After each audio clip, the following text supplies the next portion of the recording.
VP নূরের সাথে cookie চীনের সম্পৃক্ততা, কুকি চীনের জন্য অস্ত্র আনছেন ভিপি নূর, চিন্তা করেন।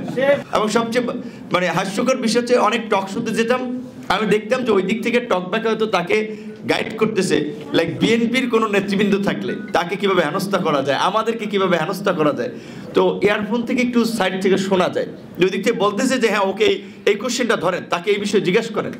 তো টেলিভিশন প্রোগ্রামগুলো, কিছু কিছু প্রোগ্রাম প্রডিউসার কিংবা উপস্থাপকরাও এত একটা দলদাস ভূমিকা নিয়েছেন, যার ফলে ওই প্রোগ্রামের আসলে আপনার সার্বজনীনতা কিংবা প্রোগ্রামের গ্রহণযোগ্যতাটা, বিশেষ করে ধরেন ৭১ টিভি, সময় টিভি, আপনারা দেখেছেন কি ধরনের নিউজ প্রকাশ করেছে।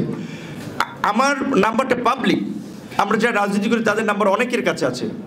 কে একজনে মেসেজ করেছে আমি জানি না, মালয়েশিয়ার নাম্বার থেকে, যে আপনাকে যে অস্ত্রের চালানটা পাঠিয়েছিলাম সেটা খালাস হয়ে গেছে, পরবর্তীতে এর চেয়ে আরো ভালো অস্ত্র দেবো।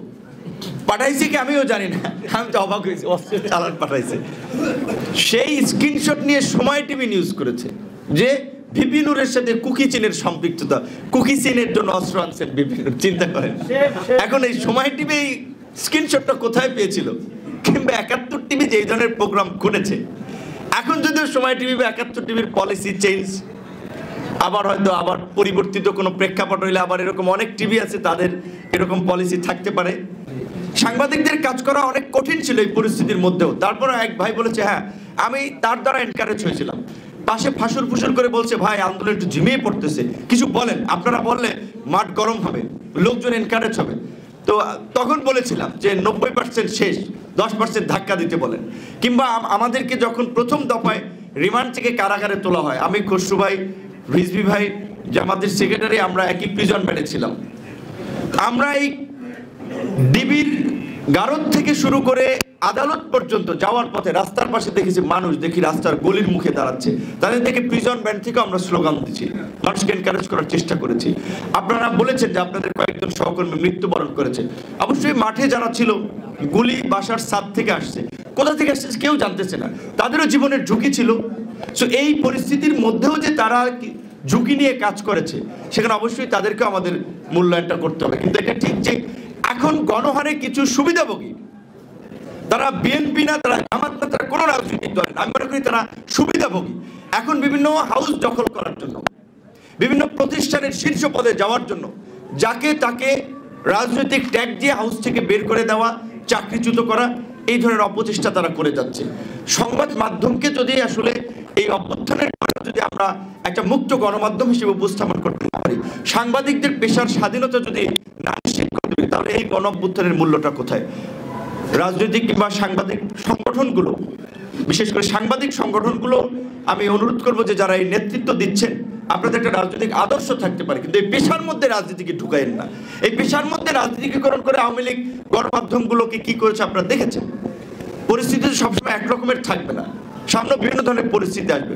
আমরা চাই অন্তত গণমাধ্যম প্রতিষ্ঠান হিসেবে, একটা স্বাধীন মাধ্যম হিসেবে তারা কাজ করবে এবং তাদের সেই সংবাদ পরিবেশন করার স্বাধীনতা থাকবে। তাদেরকে এখন অন্তত ডিজিএফআই, এনএসএর অফিস থেকে ফোন দিয়ে এই নিউজটা সরান লাগবে, ওকে টকশোতে ডাকা যাবে না, এই নির্দেশনা তাদেরকে দেওয়া হবে না।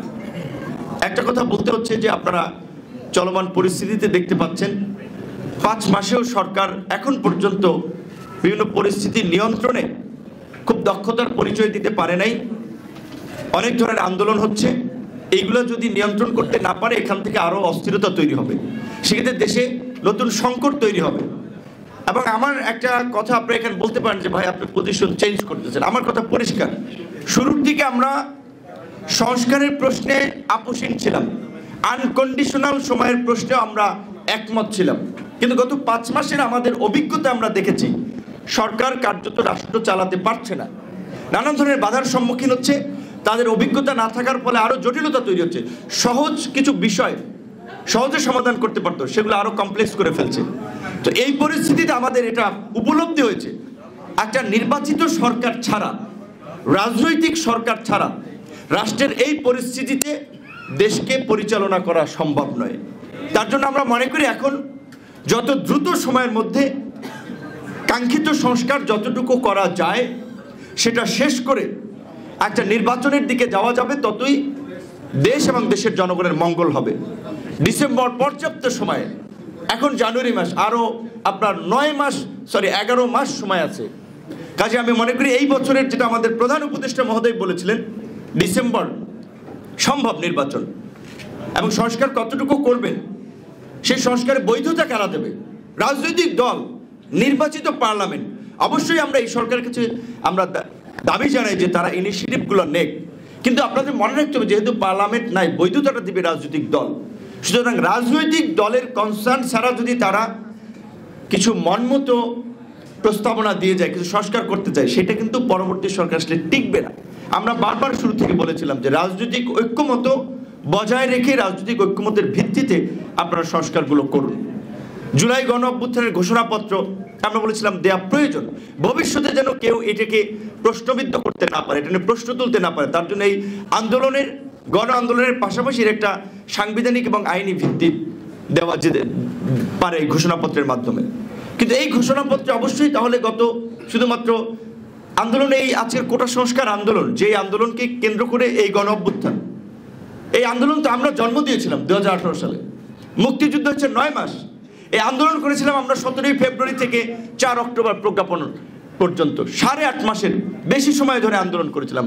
একই বছর স্কুলগামী শিক্ষার্থীদের যে নিরাপদ সড়ক আন্দোলন, এগুলো তরুণদেরকে সাহসী করেছিল, উদ্বুদ্ধ করেছিল প্রতিবাদ করার জন্য, এবং রাজনৈতিক দলের নেতৃবৃন্দের সংগ্রাম, এগুলো এক হয়ে আজকের এই গণ অভ্যুত্থান হয়েছে। সুতরাং এইখানে যদি আমরা শুধুমাত্র এই সাম্প্রতিক মুভমেন্টকেই গ্লোরিফাই করি, বাকি 16 বছরের যারা আত্মত্যাগ করেছে, সংগ্রাম করেছে, তাদের কথা স্মরণ না করি, এটা অন্যায় হবে।